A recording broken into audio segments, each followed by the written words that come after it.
Hello, welcome back everyone. आज का हमारा टॉपिक है सार्कोमियर। देखिए, सार्कोमियर को मैं कुछ इस तरीके से आपको समझाने की कोशिश करता हूँ कि देखिए, सार्कोमियर बेसिकली एक मसल का सबसे स्मॉलेस्ट फंक्शनल यूनिट है। इसको कुछ इस तरीके से समझ के देखते हैं। अगर आप किसी भी मसल की इस हिस्टोलॉजी और एनाटॉमी देखेंगे तो आप उसको इस तरह से इमेजिनेशन कर सकते हैं। मान लीजिए हमारे पास एक बहुत बड़े डायमीटर की एक पाइप है और उस पाइप के अंदर कुछ स्मॉल डायमीटर के और भी पाइप्स है। ठीक है। और उस स्मॉल डायमीटर के अंदर और भी स्मॉल डायमीटर के कुछ पाइप्स प्रेजेंट है। तो ऐसा ही कुछ एनाटॉमी होता है हमारे मसल्स का भी। देखिए, बेसिकली क्या होता है, आप सभी जानते हैं कोई भी मसल किसी बोन से अटैच होता है किसी कनेक्टिव टिश्यू के थ्रू। तो मान लीजिए एक बोन है, मान लीजिए यहाँ पे कोई बोन प्रेजेंट है और उस बोन से मान लीजिए ये मसल वाला पार्ट अटैच है। तो ये मसल जो अगर किसी बोन से अटैच होता है with the help of tendons, tendon का एक तरह कनेक्टिव टिश्यू है। देखिए, इसके अलावा हम लिगामेंट भी पढ़ते हैं। लिगामेंट का काम क्या होता है, दो बोन्स को आपस में अटैच करने का। तो बेसिकली होता क्या है कि कोई भी मसल अगर किसी बोन से अटैच है with the help of tendon. अब आप यहाँ पे मसल के नॉट में देख रहे हैं, मसल में क्या होता है बेसिकली। देखिए, ये एक तरह का पूरा एक मसल है और इस मसल के अंदर बहुत सारे बंडल्स प्रेजेंट है। आप देखिए, इस तरह के जो बंडल्स है, मैं इसे ब्लू कलर से आउटलाइन कर रहा हूँ। देखिए, ये जो मसल बंडल्स है इसको बोला जाता है फेसिकल्स। इसे क्या बोला जाता है, फेसिकल। अब इस फेसिकल के अंदर भी मसल फाइबर्स प्रेजेंट है। उस मसल फाइबर्स के अंदर भी आपको मायोफिब्रिल देखने को मिलेंगे। बेसिकली मायोफिब्रिल होता कैसा है, आप साइड में देखिए, मैं आपको समझाता हूँ। देखिए, ये मायोफिब्रिल मान लीजिए उस मसल फाइबर्स के अंदर प्रेजेंट था, तो इसमें आपको अल्टरनेट डार्क और लाइट बैंड्स दिखेंगे, जिसका बहुत इंपॉर्टेंट सिग्निफिकेंस है। मान लीजिए ये वाला पार्ट एक डार्क बैंड हो सकता है और उसके बाद फिर लाइट एंड फिर डार्क, फिर लाइट एंड फिर डार्क। ये अल्टरनेट आपको स्ट्राइरेशन दिखेगी। इसलिए स्केलेटल मसल कैसे होते हैं, स्ट्राइडेड मसल्स होते हैं जिसको स्ट्रिप्स के फॉर्म में। आप ये देख रही है, ये वाला पार्ट क्या है, डार्क देन लाइट, फिर से डार्क देन लाइट, और ये अल्टरनेट प्रेजेंट होंगे। चलिए अब वापस आते हैं सार्कोमियर पे। देखिए, हमने मसल के एनाटॉमी देखा, मसल के एनाटॉमी में देखा कि हमने बोन किसी मसल से अटैच था with the help of tendon, एक तरह कनेक्टिव टिश्यू है। और इस मसल के अंदर फेसिकल्स थे, एक तरह का मसल बंडल है फेसिकल के अंदर। यानी अगर आप एक छोटा सा फ्लो चार्ट देखें तो आप पाएंगे कि एक मसल होता है और उस मसल के अंदर प्रेजेंट होते हैं muscle bundle, that is called fascicles. Fascicles के अंदर प्रेजेंट होते हैं मसल फाइबर्स, फेसिकल्स के अंदर प्रेजेंट है मसल फाइबर, और मसल फाइबर के अंदर होते हैं मायोफिब्रिल, और मायोफिब्रिल के अंदर ही प्रेजेंट है सार्कोमियर। आप देखिए, मैं आपको समझाने की कोशिश करता हूं कि सार्कोमियर बेसिकली प्रेजेंट कहां होते हैं। आप ये डायग्राम की तरफ देखिए। देखिए, अगर हम इतना पोर्शन ले ले यहां से, देखिए एक पूरा रीजन हमने क्या किया करा कि ये जो लाइट बैंड का हाफ वाला part, then complete dark band, और जो एडजेसेंट जो नेक्स्ट वाला लाइट बैंड था, हमने उसका भी हाफ पार्ट ले लिया। हमने उसका भी हाफ पार्ट ले लिया तो ये बन जाता है एक सार्कोमियर। तो सार्कोमियर के अंदर बेसिकली क्या हुआ, हम वैसे देखिए अभी हम पढ़ेंगे बैंड्स के बारे में। जो लाइट वाला पार्ट होता है उसको आई बैंड बोलते हैं और डार्क वाले को ए बैंड बोलते हैं। तो अगर हम लाइट वाले पार्ट का हाफ ले रहे हैं, I/2 लिख सकते हैं इसको, प्लस हमने ए बैंड कंप्लीट लिया एन प्लस I/2, तो ये सब मिलके बनाता है सार्कोमियर। तो सार्कोमियर क्या होता है बेसिकली, देखिए बहुत सारे सार्कोमियर आप आपस में जोड़ दीजिए। देखिए, यहाँ पे आप देख रहे हैं अल्टरनेट, ये देखिए ये एक तरह का डार्क देन लाइट फिर डार्क फिर लाइट। तो इस तरह से बहुत सारे सार्कोमियर जोड़ के क्या बन जाता है, मायोफिब्रिल। मायोफिब्रिल से बनता है मसल फाइबर, मसल फाइबर बहुत सारे मसल फाइबर मिला के बनता है फेसिकल, और बहुत सारे फेसिकल मिला के बनते हैं मसल्स। तो देखिए वापिस आते हैं इस सार्कोमियर पे। तो सार्कोमियर क्या हुआ, एक तरह का फंक्शनल यूनिट हुआ उस मसल फाइबर का। इसमें आप alternate dark and light bands देखेंगे। तो हमने देखा ये जो लाइट वाला पार्ट था, देखिए आई बैंड जो था वो लाइट वाला पार्ट होता है और जो ए बैंड होता है वो डार्क वाला पार्ट होता है। अभी हम इसी वीडियोस में आगे देखेंगे कि इसको ऐसा क्यों कहा जाता है। तो अभी आप याद रखिए कि आई वाले पार्ट का हमने हाफ वाला पार्ट लिया, देन कंप्लीट ए बैंड, ये कॉन्जिक्यूटिव है I/2 फिर ए एन प्लस I/2, ये सब मिला के हमने क्या बताया, सार्कोमियर। ठीक है। देखिए, अब हम देखते हैं कि इस सार्कोमियर के अंदर क्या क्या प्रेजेंट होता है और इसको इस जो बैंड I, A, Z हम ये सब नाम क्यों बोल रहे हैं। देखिए, अब वापिस आते हैं। ये आप दो तरह के स्ट्रक्चर्स देख रहे होंगे, ये वही सार्कोमियर है। मान लीजिए हमने इसको मैग्नीफाई करा था, हमने इसे मैग्नीफाई करा और मैग्नीफाई करने के बाद हमें कुछ इस तरह का स्ट्रक्चर दिखा। ये है सार्कोमियर। ये दोनों सार्कोमियर के डायग्राम है लेफ्ट और राइट में। देखिए ये एक तरह का लाइट माइक्रोस्कोप से लिया हुआ डायग्राम है। ये वाला जो आप पार्ट देख रही है लाइट माइक्रोस्कोप से लिया हुआ पार्ट है। और इसमें आप देखे होंगे बहुत सारे बैंड के बारे में। देखिए यहाँ पे प्रेजेंट है आई बैंड, फिर ए बैंड है, फिर अगेन आई बैंड है, ठीक है। तो ये बैंड्स बने कैसे, देखिए ध्यान से मैं आपको समझाता हूँ। ये कंप्लीट एक मायोफिब्रिल था। ये पहले क्या था, एक तरह का मायोफिब्रिल था, और मायोफिब्रिल के अंदर आप जानते हैं कि क्या क्या था। एक मान लेते हैं ये डार्क वाला बैंड था, और देन लाइट, फिर अगेन डार्क, फिर लाइट, फिर अगेन डार्क। तो ये देखिए ये वाला पार्ट हो गया dark, then light, then dark band, and then light में। ये अल्टरनेट फॉर्म में प्रेजेंट था। हमने क्या करा, इतना पोर्शन यहाँ से लाइट वाले का हाफ, देन कंप्लीट डार्क, और ये नेक्स्ट लाइट वाले का हाफ पार्ट, हमने इसको बनाया एक सार्कोमेर। ये एक पार्ट है, ये कंप्लीट एक यूनिट है जिसको बोला गया सार्कोमर। वैसे देखिए सार्कोमर का मतलब ही होता है, ग्रीक वर्ड में सार्को मतलब होता है फ्लैश, और मर मतलब होता है यूनिट, यानी फ्लैश का यूनिट। फ्लैश मतलब मसल, यानी मसल का यूनिट। देखिए अब इसमें आप देख रहे होंगे आई बैंड। चलिए एक एक बैंड के बारे में आपको बताता हूँ। सबसे पहले आप देख रहे हैं इसमें आई बैंड। देखिए आई मतलब होता है आइसोट्रॉपिक, आई मतलब होता है आइसोट्रॉपिक। और साथ में आप देख रहे होंगे एक और बैंड जिसका नाम है ए बैंड। तो ए मतलब होता है एन आइसोट्रॉपिक, एन आइसोट्रॉपिक, जहां से इसका नाम पड़ा है। देखिए आप सभी जानते हैं लाइट की एक ऑप्टिकल एक्टिविटी होती है। जब लाइट को किसी बहुत सारे मॉलिक्यूल से पास किया जाता है, तो जहां जहां मॉलिक्यूल प्रेजेंट होंगे लाइट वहां से रिफ्लेक्ट हो जाएगी, और हमें उसके बैकग्राउंड में एक डार्क स्पॉट दिखाई देगा। मान लेते हैं कि अगर मान लीजिए एक ही तरह का मॉलिक्यूल प्रेजेंट है, अगर आप इसे जिस भी तरफ से देखें, जैसे क्रिस्टलाइज स्ट्रक्चर में क्या होता है, आप उसे जिस भी डायरेक्शन से देखेंगे मॉलिक्यूलर स्ट्रक्चर सेम दिखेगा। तो जब लाइट को उस मॉलिक्यूलर स्ट्रक्चर से, मान लीजिए एक ही तरह का अगर मॉलिक्यूलर स्ट्रक्चर प्रेजेंट है, तो अगर लाइट को वहां से पास किया जाता है तो लाइट जो है इक्वल अमाउंट में रिफ्लेक्ट होती है, तो आपको एक ही तरह की ऑप्टिकल एक्टिविटी देखने को मिलेगी लाइट की। लेकिन अगर मान लीजिए अगर आप किसी ऐसे मॉलिक्यूल से पास कर रहे हैं जहां पे हर डायरेक्शन में उस मॉलिक्यूल का स्ट्रक्चर डिफरेंट है, मान लेते हैं कि एक तरफ मान लीजिए मैं आपको एक सर्कुलर स्ट्रक्चर दिखा रहा हूं, दूसरी तरफ हमने दूसरा मॉलिक्यूल प्रेजेंट है, ये एक दूसरा मॉलिक्यूल प्रेजेंट है। तो लाइट जब इन सभी मॉलिक्यूल से पास होगी, मान लेते लाइट एक बार यहां से पास होगी तो इसके स्ट्रक्चर की वजह से किसी और तरीके से रिफ्लेक्ट होगी किसी और डायरेक्शन में। और ये जो आप ट्रायंगुलर स्ट्रक्चर देख रहे हैं, इस तरह से जब लाइट यहां से पास होगी तो कुछ डिफरेंट आपको ऑप्टिकल एक्टिविटी दिखी। मतलब लाइट की आपको दो तरीके से ऑप्टिकल एक्टिविटी दिख गई यहाँ पर, एक इस ट्रायंगुलर वाले मॉलिक्यूल से और एक सर्कुलर। लेकिन अगर आपने ऊपर देखा था इस वाले में सिर्फ सर्कुलर मॉलिक्यूल से। मेरे कहने का साफ मतलब है कि आप देखिए यहाँ पे हमने क्यों बताया आई बैंड जो था, आप ये देखिए ये जो आई वाला पार्ट है, इसमें ये जो आप ब्लैक वाला पोर्शन देख रहे हैं, एक तरफ आइए प्रोटीन के पास, हम वापस आई बैंड पे आते हैं। ये जो ब्लैक वाला पोर्शन आप देख रहे हैं, ये एक प्रोटीन से बना होता है जिसे बोलते हैं एक्टिन प्रोटीन्स। और ये जो आप डार्क और थिक फिलामेंट देख रहे हैं इसे बोलते हैं मायोसिन। मतलब आप ये देखिए बेसिकली सार्कोमियर में क्या होता है, दो तरह के फिलामेंट्स मिलते हैं। मैं आपको समझाता हूँ, देखिए इस तरीके से। देखिए किसी भी सार्कोमियर में क्या होता है, अगर हम किसी भी सार्कोमियर की बात करें तो आपको उसमें दो तरह के फिलामेंट देखने को मिलेंगे। एक फिलामेंट होगा थिक फिलामेंट, और दूसरा फिलामेंट जो होता है वो होता है थिन फिलामेंट। ठीक क्यों? क्योंकि ये थिक फिलामेंट बना होता है मायोसिन से, और थिन फिलामेंट क्यों? क्योंकि ये बना होता है एक्टिन से। एक्टिन और मायोसिन के बारे में हम किसी सेपरेट वीडियो में डिस्कस करेंगे। देखिए यहाँ पे जो आप वापस आइए स्ट्रक्चर पे, यहाँ पे जो आप ये थिक वाला पोर्शन दिख रहे थे, ये थिक वाला पोर्शन जो है वो है मायोसिन, और ये जो थिन फिलामेंट आप ब्लैक में देख रहे हैं ये है एक्टिन। तो आई बैंड में क्या होता है, सिर्फ एक्टिन प्रेजेंट होते हैं, और ए बैंड में क्या होता है, एक्टिन और मायोसिन दोनों प्रेजेंट है। तो अब आप ये देखिए आई बैंड में सिर्फ और सिर्फ क्या प्रेजेंट था, थिन फिलामेंट प्रेजेंट थे। और ए बैंड में बेसिकली क्या प्रेजेंट होता है, थिन भी और थिक भी, यानी एक्टिन और मायोसिन दोनों प्रेजेंट होते हैं। लाइट जब वहां से पास होगी, अगर आई बैंड वाले रीजन से पास होती है, तो वहां पे सिर्फ क्या प्रेजेंट है, थिन फिलामेंट प्रेजेंट है। तो एक ही तरह की ऑप्टिकल एक्टिविटी देखने को मिलेगी लाइट की। लेकिन जब लाइट को ए बैंड से पास किया जाएगा, हम इसे पोलराइज लाइट माइक्रोस्कोप में देखें, तो अगर लाइट को ए बैंड से पास किया जाता है तो वहां पर आपको दोनों फिलामेंट देखने को मिलेंगे, यानी वहां पर थिन फिलामेंट भी है एज वेल एज वहां पे थिक फिलामेंट भी, यानी एक्टिन और मायोसिन दोनों है। तो दो तरह की ऑप्टिकल एक्टिविटी देखने को मिलती है, इसलिए इसे बोला गया एन आइसोट्रॉपिक।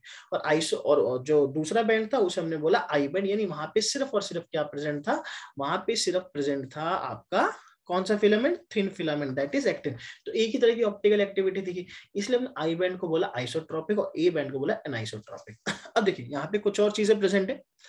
अभी लेफ्ट वाले डायग्राम पे फोकस करिए, देखिए यहाँ पे एक जोन प्रेजेंट होता है जिसे बोलते हैं एच जोन। एच जोन, देखिए एच जोन मैंने कहा बनाया, एच जोन मैंने बनाया, देखिए ये वाला पोर्शन, इतना पोर्शन है एच जोन। आप देख रहे एच जोन के अंदर सिर्फ और सिर्फ जो हमने देखा एच जोन, एच जोन का मतलब देखिए, देखिए कोई भी नाम एच जोन हो कि जेड डिस्क हो, ये नाम ऐसे ही नहीं आया, ये जर्मन वर्ड जो है उसका फर्स्ट एब्रीविएशन का फर्स्ट लेटर है। देखिए किस तरह से एच जो निकला है वो जर्मन वर्ड होता है एक हेलर, जर्मन वर्ड है हेलर। हेलर का मतलब होता है ब्राइटर रीजन। तो जब लाइट को पोलराइज माइक्रोस्कोप में हम चेक करेंगे, जब लाइट यहाँ से पास होगी तो हमें कुछ में बीच में कुछ ब्राइटर रीजन दिखाई देंगे। देखिए एच जोन में सिर्फ और सिर्फ, याद रखिएगा, सिर्फ और सिर्फ थिक फिलामेंट प्रेजेंट होते हैं। कैसे फिलामेंट? सिर्फ और सिर्फ थिक फिलामेंट, यानी यहाँ पे आप देख रहे हैं सिर्फ और सिर्फ मायोसिन प्रेजेंट है। आप ये देखिए लेफ्ट वाले स्ट्रक्चर में, देखिए मैंने बनाया ये रेड वाले पोर्शन से, यहाँ पे सिर्फ और सिर्फ क्या प्रेजेंट है, यहाँ पे सिर्फ प्रेजेंट है thick filament, that is called myosin. क्योंकि एक्टिन तो देखिए यहीं तक था, इसी जगह तक एक्टिन था, एच जोन के लेफ्ट एंड राइट में। अब वापस आते तो एच जोन का नाम मुझे लगता है आपको समझ आ गया होगा। एच जोन जो नाम निकला है जर्मन वर्ड हेलर से निकला है, यहाँ पे जो फर्स्ट लेटर एच वहां से निकला है एच जोन। अब वापस आते हैं, एक और चीज है इसमें है जेड डिस्क। जेड डिस्क देखिए, एक सार्कोमियर जो होता है वो दो जेड डिस्क के बीच में प्रेजेंट होता है। आपने देखा था एक सार्कोमियर जो हमने बनाया था, ये दो तरह के जेड डिस्क होती है। इस तरह से आप देख रहे थे, एक तरफ एक्टिन फिलामेंट थे इस फॉर्म में, और सबसे बीच में ये थिन फिलामेंट हमने जिसे कहा, और बीच में क्या थे, कुछ थिक फिलामेंट जिसे बोला गया मायोसिन। तो ये जो दो डिस्क है, ये भी जेड डिस्क और ये भी जेड डिस्क। तो दो जेड डिस्क के बीच में कंप्लीट एक सार्कोमियर प्रेजेंट होता है। तो जेड डिस्क भी निकला है एक जर्मन वर्ड से जिसका नाम है ज़ुइश्चेन। ज़ुइश्चेन का मतलब होता है बिटवीन। ज़ुइश्चेन का मतलब नॉर्मल में आप देखिएगा तो उसका मतलब इंग्लिश वर्ड में मतलब होता है ज़ुइश्चेन का बिटवीन। तो जेड नाम भी जो है जर्मन वर्ड ज़ुइश्चेन से निकला है। पर किसके बिटवीन, अगर हम किसके बिटवीन बात करें तो देखिए आई बैंड जो था, हमने याद है स्टार्टिंग में आपको मैंने बताया था, हमने एक लेफ्ट साइड से I/2 लिया, देन हमने कंप्लीट ए बैंड लिया, फिर हमने उसके बाद I/2 लिया। तो हम लेफ्ट और राइट में जो I/2 ले रहे हैं, अगर हम उसे कंप्लीटली देखें तो आप देखिए ये जेड डिस्क था। अब यहां से मान लीजिए कंप्लीट एक सार्कोमियर है, ये कंप्लीट एक सार्कोमियर, तो इसके बाद भी अगला सार्कोमियर स्टार्ट होगा, देन इसके बाद भी होगा, एंड सो ऑन चलता जाएगा। तो आप ये देखिए, ये जो फर्स्ट सार्कोमियर है इसके एडजेसेंट जो सेकंड सार्कोमियर, वहां पे भी बैंड्स प्रेजेंट होंगे। तो आप ये देखिए ये कंप्लीट एक आई बैंड बन गया है। ये कंप्लीट क्या बन गया, एक आई बैंड है। आई बैंड किससे बना था, सिर्फ और सिर्फ थिन फिलामेंट यानी एक्टिन से बना था। तो हमने देखिए हमने किस तरह सार्कोमियर को लिया था, I/2 एक साइड लिया था, देन कंप्लीट ए वाला पोर्शन लिया था, और देन हमने I/2 वाला पार्ट लिया था। तो हम देख रहे हैं कि इस पूरे आई बैंड के बीच में प्रेजेंट होता है जेड। तो जेड जो है बिल्कुल बीच में प्रेजेंट है, तो इसलिए जर्मन वर्ड ज़ुइश्चेन से निकला जिसका मतलब बिटवीन। किसके बिटवीन, आई बैंड के बिटवीन। तो आई बैंड के बीच में प्रेजेंट होने वाले डिस्क का नाम क्या है, जेड। इसी में टी टिब्यूल्स प्रेजेंट होते हैं, जो ट्रांसवर्स टिब्यूल, जिसके बारे में हम डिस्कस करेंगे स्लाइडिंग फिलामेंट थ्योरी के अंदर। एक चीज और प्रेजेंट होती है जिसे बोलते हैं एम लाइन। एम लाइन का मतलब है मिडल, बीच में। तो वो भी एक जर्मन वर्ड से निकला है जिसका मतलब होता है मिडल। जर्मन वर्ड एक मिडल है, उसका वहां से निकला है जिसका मतलब क्या होता है, मिडल। तो ये कहाँ प्रेजेंट होता है, एच जोन के बिल्कुल बीच में। तो देखिए होता क्या था, हमने अभी मैंने आपको बताया था, मान लेते ये दो जेड डिस्क था, और दो जेड के वही सेम एक्टिन एक्टिन एक्टिन, फिर एक्टिन एक्टिन, और बीच में क्या प्रेजेंट है, मायोसिन। अब ये वाला जो पार्ट था वो पूरा एच जोन था, और एच जोन के बीच में क्या होता है, एक लाइन गई होती है एम लाइन। क्या होता है कि बहुत सारे क्रॉस कनेक्टिंग साइटोस्केलेटन जो है इस जगह पे आके जुड़ते हैं, तो इस बीच वाली लाइन को कहा जाता है क्या, एम लाइन। तो हमने इस सार्कोमियर के अंदर काफी चीजें पढ़ी। उसके अलावा अब कुछ एक हम राइट वाले डायग्राम पे भी थोड़ा फोकस कर लेते हैं। ये भी सार्कोमियर का डायग्राम, लेकिन इसमें कुछ इंपॉर्टेंट प्रोटीन को मैंने दिखाया। देखिए एक इंपॉर्टेंट प्रोटीन आपको दिख रहा होगा, कोस्टामर। देखिए कोस्टामर क्या होता है, बहुत सारे प्रोटीन आप सभी जानते हैं। देखिए मैंने आपको बताया कि ये जो आपने स्टार्टिंग में मायोफिब्रिल देखा था, मैं वापस डायग्राम पे आता हूँ तो आपको अच्छे समझ में आ जाएगा। देखिए ये जो मायोफिब्रिल है, तो ये जो मायोफिब्रिल है इसके ऊपर एक मेम्ब्रेन लगी होती है जिसे बोला जाता है सार्कोलीमा। याद रखिएगा, देखिए मैं आपको समझाता हूँ। इसके ऊपर क्या होता है, इसके ऊपर अगर आप देखें तो इस तरह से एक मेम्ब्रेन की कवरिंग होती है। मान लीजिए मैं ग्रीन कलर से एक मेम्ब्रेन की कवरिंग बना रहा हूँ इसके ऊपर, तो एक मेम्ब्रेन से कवरिंग होती है जिसे बोला जाता है सार्कोलीमा। वैसे देखिए मेम्ब्रेन कवरिंग मसल भी प्रेजेंट होती है, मसल पे एपीमाइसियम हो गया, फेसिकल पे जो होता है वो पेरीमाइसियम, देन मसल फाइबर पे एंडोमाइसियम, और उसके बाद क्या होता है, सार्कोमियर के ऊपर एक मेम्ब्रेन की कवरिंग होती है जिसे बोला जाता है सार्कोलीमा। अब देखिए, अब सार्कोलीमा एक मेम्ब्रेन है, उसके अंदर प्रेजेंट है सार्कोमियर। तो सार्कोलीमा सार्कोमियर से किसी ना किसी प्रोटीन से अटैच होता है, उस प्रोटीन को कहा जाता है कोस्टामर। तो कोस्टामर में क्या होता है, बहुत सारे प्रोटीन अटैच होते हैं, और प्रोटीन का काम क्या होता है, मतलब बेसिकली कोस्टामर का काम क्या है, सार्कोलीमा को सार्कोमियर से कनेक्ट करना, उसको अटैच करना। यहाँ पे आप कोस्टामर देख रहे होंगे, ये कोस्टामर वाले रीजन है, और ये कंप्लीट क्या हो गया, एक तरह का सार्कोमियर। आप देख रहे हैं इसको जो कनेक्शन किया कोस्टामर ने सार्कोलीमा को, सार्कोमियर से कनेक्ट कर रखा है। एक और प्रोटीन होता है जिसका नाम होता है डेस्मिन। देखिए, अब आप सभी जानते हैं किसी भी सेल के अंदर इंटरमीडिएटरी फिलामेंट्स प्रेजेंट होते हैं, आईएफ बोल सकते हैं हम उनको। तो किसी भी सेल के अंदर जो इंटरमीडिएटरी फिलामेंट होते हैं, आईएफ बोलते हैं, इंटरमीडिएटरी फिलामेंट, उसका काम क्या होता है, बहुत सारे सेल ऑर्गेनेली को, काफी सारे प्रोटीन को आपस में इंटरकनेक्ट करना। इस तरह का साइटोस्केलेटन होता है जो एक सेल में प्रेजेंट होता है, जिसे क्या बोला जाता है, इंटरमीडिएटरी फिलामेंट। तो वैसे इसके कई टाइप्स है, टाइप 1 से लेकर 6 तक है, और भी हो सकते हैं। तो इस इंपॉर्टेंट जो टाइप 3 वाला इंटरमीडिएटरी फिलामेंट होता है, स्पेशली इसका नाम है डेस्मिन। डेस्मिन का काम, ये जो अब ब्लू रीजन में आप यहाँ देख रहे होंगे, आपको दिखाता हूँ वहां पर, ये जो आप ब्लू रीजन देख रहे हैं, देखिए जितना भी ब्लू रीजन है, यहाँ पे ये वाला पोर्शन हो गया, ये जो ब्लू रीजन के आईएफ प्रेजेंट है, इसको बोला जाता है डेस्मिन। तो डेस्मिन का बेसिकली काम क्या है, डेस्मिन का काम ये होता है इंटीग्रेट करना, सार्कोलीमा को सार्कोमियर से जोड़ना। और ये जो सार्कोमियर वाला पार्ट है, ये जेड डिस्क से जुड़ा रहेगा। आप देख रहे हैं किस तरह से ये एक माइटोकॉन्ड्रिया से, ये सार्कोमियर जो देख रही है माइटोकॉन्ड्रिया, ये देखिए ये है माइटोकॉन्ड्रिया, माइटोकॉन्ड्रिया से भी जुड़ा हुआ है। सार्कोमियर जो आप देख रहे हैं न्यूक्लियस से भी जुड़ा हुआ है। इस तरफ में भी आप सार्कोमियर देख रहे हैं माइटोकॉन्ड्रिया से जुड़ा हुआ है, जो बाद में माइटोकॉन्ड्रिया का काम क्या है, एटीपी प्रोवाइड करना।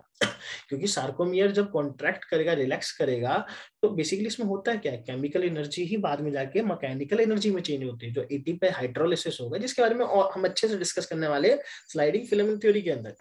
तो आप बेसिकली क्या देख रहे हैं, ये जो सार्कोमियर है वो माइटोकॉन्ड्रिया से भी जुड़ा हुआ है, न्यूक्लियस से भी जुड़ा, लेकिन किसके through, intermediary filament, specially if, वो जो आईएफ है इंटरमीडिएट फिलामेंट्स का नाम क्या है, डेस्मिन। तो दो इंपॉर्टेंट प्रोटीन्स और हो गए, डेस्मिन एंड कोस्टामर। तो ओवरऑल हम देखते हैं कि हमने इसमें क्या क्या पढ़ा। हमने देखा एक सार्कोमियर होता है, उसमें हमने देखा कि दो जेड डिस्क के बीच में प्रेजेंट होता है। इसमें आपको कुछ प्रोटीन दिखेंगे जिसका बारे में हम एक्टिन, जैसे एक्टिन और माइसिन कहते हैं, जिसके बारे में हम किसी लेटर वीडियोस में डिस्कस करेंगे। तो इसमें एक्टिन होता है, और देन इसमें क्या प्रेजेंट होते हैं, माइसिन। ये जो थिन फिलामेंट है, ये जो थिन फिलामेंट है, इसका नाम होता है एक्टिन। ये कैसे होते हैं, थिन होते हैं। क्योंकि देखिए थिन इसलिए क्योंकि बहुत सारे जी एक्टिन आपस में जुड़ के इस तरह से एक एफ एक्टिन बनाते हैं, और यही पोर्शन यहाँ पर है। और ये मायोसिन है, तो मायोसिन में जो फाइब्रस पार्ट होता है, टेल होती है, और दो ग्लोबुलर हेड होते हैं। इसके बारे में भी हम कभी अच्छे से डिस्कस करेंगे। तो देखिए ये जो बीच वाला पोर्शन आप देख रहे हैं, ये थिन फिलामेंट, इसे बोला जाता है मायोसिन। और मायोसिन जो है एक बहुत बड़े इंपॉर्टेंट प्रोटीन से, ये जेड डिस्क से जुड़ा होता है। देखिए ये बहुत इंपॉर्टेंट है, ये एक तरह का मॉलिक्यूलर स्प्रिंग भी बोल सकते हैं इसको, जिसका काम होता है कॉन्ट्रैक्ट और रिलैक्सेशन में। ये हर तरफ जेड डिस्क से जुड़ा होता है। सॉरी, ये देखिए ये जो था ये जेड डिस्क था, इधर भी जेड डिस्क और इधर भी जेड डिस्क। तो इसी दो जेड डिस्क के बीच में क्या प्रेजेंट है, ये कंप्लीट क्या एक तरह का सार्कोमियर है। ये कंप्लीट क्या एक तरह का सार्कोमियर है। अब देखिए इसमें जो ये मायोसिन वाला पार्ट है, ये जो मायोसिन वाला पार्ट है, ये किससे जुड़ा हुआ है, ये मॉलिक्यूलर स्प्रिंग से, जो जिसे बोला जाता है टाइटिन। लार्जेस्ट नोन प्रोटीन है हमारी बॉडी में, लगभग 35-40 हजार अमीनो एसिड का होता है, ये टाइटिन प्रोटीन है, और ये जेड डिस्क जुड़ा है। तो हमने इसमें क्या क्या पढ़ा, जेड का मतलब आप समझ गए होंगे, जेड जो है ज़्विशियन वर्ड से निकला है, जिसका मतलब था बिटवीन, किसके बिटवीन, आई बैंड के बिटवीन। उसके बाद हमने पढ़ा आई बैंड के बारे में, आई का मतलब क्या होता है, आइसोट्रोपिक। फिर ए बैंड के बारे में, एनाइसोट्रोपिक। आई बैंड में हमने देखा था सिर्फ और सिर्फ कौन सा फिलामेंट प्रेजेंट है, थिन फिलामेंट यानी एक्टिन प्रेजेंट है। और ए बैंड में हमने देखा कि थिन और थिक दोनों प्रेजेंट है।